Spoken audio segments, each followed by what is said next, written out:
ہر طرف بتوں کی پرستش ہے، نمرود کے مجسمے بنے ہوئے ہیں اور لوگ ان کی پوجا پاٹ کرتے ہیں۔ اب ابراہیم کا امتحان ہے کہ کیا اس ماحول کے اندر وہ ان کی طرف جھکاؤ کرتا ہے، لیکن جناب ابراہیم کہتے ہیں کہ ان تماثیل کے آگے تم آسن مارے بیٹھے ہو، جو اپنا دفاع بھی نہیں کر سکتے اور اپنی ضرورت کی تکمیل بھی نہیں کر سکتے، تمہاری ضرورتوں کو کیسے پورا کریں گے؟ تو یہ میرے رب نہیں ہو سکتے۔ شمس و قمر کو، چاند کو، سورج کو، ستاروں کو پوجتے ہو، اچھا یہ چاند، یہ ستارے رب ہے؟ تو جب ڈوب گئے تو کہا کہ جو ڈوبنے والے ہیں وہ میرے رب تو نہیں ہو سکتے، مجھے رب کی ضرورت پڑ جائے، رب ڈوبا ہوا ہو تو مجھے تو وہ چاہیے جو ہر وقت حاضر ہو، تو میں تو اس رب کی پوجا نہیں کر سکتا۔ یہ ان کے شعور کا امتحان تھا اور اس شعوری امتحان میں پورے نکلے۔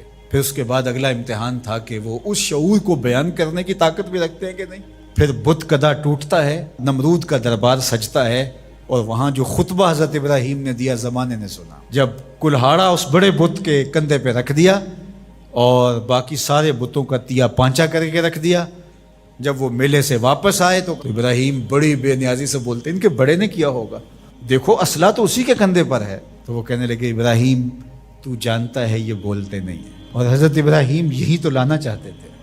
پھر جو خطبہ دیا، اف لکم ولما تعبدون من دون اللہ افلا تعقلون، افسوس ہے تمہارے اوپر اور افسوس ہے ان پر جن کو تم اللہ کے علاوہ پوجتے ہو، افلا تعقلون، تمہاری کھوپڑی میں دماغ نہیں ہے۔ اور پھر اللہ کی توحید کا بیان فرمایا۔ پھر اس کے بعد جان کا امتحان آیا، تو پھر جلتے ہوئے شعلوں کے اندر جس طرح ہنس کے داخل ہوا پیغمبر، یہ الگ اور نرالی شان تھی۔ نمرود نے سوچا تھا جل کے راکھ ہو گیا ہوگا چخا میں، لیکن 40 دن کے بعد جب آگ بجھتی ہے تو حضرت ابراہیم انگاروں سے چلتے ہوئے یوں باہر آتے ہیں جس طرح پھولوں پر کوئی نازنین چل کے آ رہا۔ پھر 87 سال عمر ہے، اللہ تعالیٰ پھر حضرت ہاجرہ کے بطن سے حضرت اسماعیل کی صورت میں اولاد عطا کرتا ہے۔ اب اتنی بڑھاپے کی عمر میں اولاد نصیب ہو تو انسان کا جی چاہتا ہے سارے کام کاج چھوڑ کے گھر بیٹھ جاؤں اور میں اپنی اولاد کے چہرے کی بلائیں لوں، لیکن حکم ہوتا ہے اپنی زوجہ کو بھی اور اپنے نو مولود بیٹے کو بھی ایسی وادی میں چھوڑ آؤ جہاں کوئی سبزہ بھی نہیں ہوگا۔ اللہ اکبر۔ پھر اسماعیل علیہ السلام کی ایڑیوں کے رگڑنے سے زمزم جاری ہوتا ہے۔ اب ذرا دیکھیے، ایک ایسا امتحان آتا ہے، اگر کو ہمالیہ پہ بھی ڈال دیا جاتا اس کا پتا بھی پانی ہو جاتا۔ فلما بلغ معہ السعی، جب وہ ان کے ساتھ چلنے پھرنے کے قابل ہوا، ابراہیم علیہ السلام خواب دیکھتے ہیں، اور خواب کیا دیکھتے ہیں کہ میں بیٹے کو ذبح کر رہا ہوں۔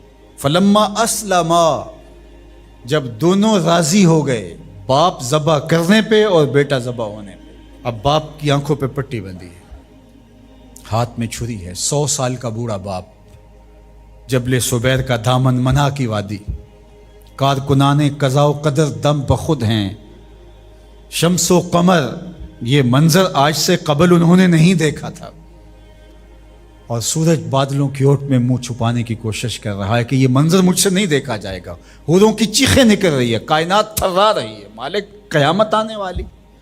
اور مالک بھی فرشتوں سے کہہ رہا تھا کہ تم کہتے تھے نا کہ سجدے ہم کریں گے، تسبیحات ہم کریں گے، انسان تو دینگا مشتیاں کرے گا، ذرا میرے بندے کی اس ادا کو بھی دیکھو، میرے حکم کی تعمیل پر میرے بندے کی اس انوکھی ادا کو بھی دیکھو۔ چھری کی نوک حلق کے اوپر رکھ کے پورا وزن ڈال دیا، گلا کٹ گیا، خون بہنے لگا۔ ابراہیم علیہ السلام ایک عجیب کیفیت میں، کیا کیفیت ہو سکتی ہے، میرے پاس تو لفظ نہیں ہے۔ اللہ اکبر۔ جلدی سے جو ہے وہ آنکھوں سے پٹی کھولتے ہیں تو دیکھتے ہیں کہ منظر بدلا ہوا ہے، بیٹا سمجھ کے جس کو ذبح کیا وہ تو دمبا تھا، اور اسماعیل علیہ السلام پاس کھڑے مسکرا رہے ہیں، اور پاس حضرت جبریل امین بھی کھڑے ہیں۔ یہ اس بات کا عملی ثبوت ہے یہ وہ دمبا لے کے آئے۔ تو بے ساختہ جناب ابراہیم علیہ السلام کی زبان پر جو لفظ آیا وہ یہ تھا، اللہ اکبر، اللہ اکبر۔ تو حضرت اسماعیل بولے لا الہ الا اللہ واللہ اکبر، پاس کھڑے جبریل بولے اللہ اکبر وللہ الحمد۔